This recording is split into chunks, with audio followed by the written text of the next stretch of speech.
आज digital payment सिर्फ सुविधा नहीं है, यह इकोनॉमिक पावर है।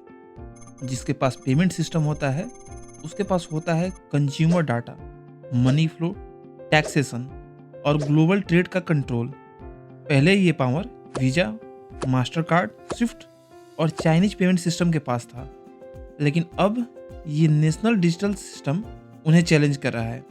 इंडिया का यूपीआई कोई ऐप नहीं है, यह एक नेशनल डिजिटल इंफ्रास्ट्रक्चर है। यूपीआई बैंक टू बैंक चलता है, रियल टाइम सेटलमेंट करता है, ओपन एपीआई है और किसी कंपनी का मोनोपोली नहीं है। इसीलिए गूगल पे, फोन पे, पेटीएम सभी यूपीआई पर चलते हैं, लेकिन सिस्टम भारत का है। यूपीआई आज दुनिया का largest real time payment network है।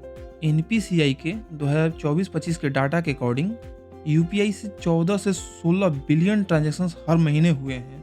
$2 ट्रिलियन प्लस भारत के 70% रिटेल डिजिटल पेमेंट्स यूपीआई पर हैं। ये रहे कुछ ग्लोबल कंपैरिजंस। इंडिया का यूपीआई 14 से 16 बिलियन, चाइनीज वीचैट और अलीपे दोनों को मिलाकर 10 बिलियन, यूएस का जेली प्लस फेडनाउ को मिलाकर 2 बिलियन, यूरोप 1 बिलियन। यानी कि इंडिया ने स्केल वॉर तो जीत लिया है। चलिए अब बात करते हैं यूपीआई क्यों रिलायबल है और इसके कंपैरिजन में अदर पेमेंट मेथड्स में प्रॉब्लम क्या है। वीजा या मास्टर कार्ड 2 से 3% चार्ज करते हैं, स्विफ्ट स्लो है और जियोपॉलिटिकल है, लोकल पेमेंट सिस्टम्स वीक हैं।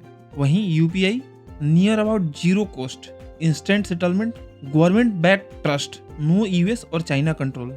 और यही रीजन है कि यूपीआई को Singapore, UAE, France, Nepal, Bhutan जैसे कंट्रीज एक्सेप्ट कर चुके हैं और आने वाले टाइम में Sri Lanka, Mauritius, Japan, UK, Australia ये सारे कंट्रीज भी यूपीआई को इंटीग्रेट करने को देख रहे हैं। यूपीआई एक India lead digital payments network बन रही है।